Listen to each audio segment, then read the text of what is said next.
আলহামদুলিল্লাহ, টঙ্গী মাঠে চলছে আমাদের পুরানাদের জোর। পুরানাদের জোর বলতে এখানে যারা তাবলিগে 3 চিল্লা সময় লাগিয়েছেন এবং হযরত উলামায়ে কেরাম যারা 1 চিল্লা 3 চিল্লা সাল লাগিয়েছেন, ইনারাই মূলত এই জোরে অংশগ্রহণ করে থাকেন। পুরো 1 বছর ওনারা কীভাবে মেহনত করবে আমাদের মুরব্বীদের পক্ষ থেকে এর দিক নির্দেশনা দেওয়া হয় এবং গত 1 বছর কারা কী মেহনত করেছে, কী পরিমাণ তাবলিগের কাজ তাদের এলাকা ভিত্তিক আগে বেড়েছে, মসজিদ ভিত্তিক আগে বেড়েছে, কত জায়গায় তারা জামাত পাঠিয়েছে এবং সাথীদের ভিতরেও কী পরিমাণ সাথী আমাদের এই মেহনতে নতুন বেড়েছে,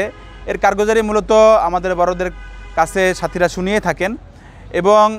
কারগুজারি শোনার পর কাজের উঁচু নিচুগুলো যখন আমাদের মুরব্বীদের সামনে আসে তখন সে অনুপাতে আমাদের বড়দের পক্ষ থেকে দিক নির্দেশনা দেওয়া হয়। আলহামদুলিল্লাহ, প্রতি বছরেই ইজতেমার অর্থাৎ আমাদের যে টঙ্গী বিশ্ব ইজতেমা অনুষ্ঠিত হয় এর 40 দিন পূর্বে এই জোর অনুষ্ঠিত হয়। এবারও তার ব্যতিক্রম ঘটেনি, বরাবরের মতো এবারও আমাদের,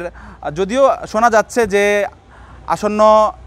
নির্বাচনের কারণে আমাদের ইজতেমার ডেট কিছু পিছাবে, তো সেটা কখন হবে এটা তো পরবর্তী সময় জানতে পারবেন, কিন্তু যথাসময়ে আমাদের আলহামদুলিল্লাহ টঙ্গীতে আমাদের পুরানাদের জোর অনুষ্ঠিত হয়েছে।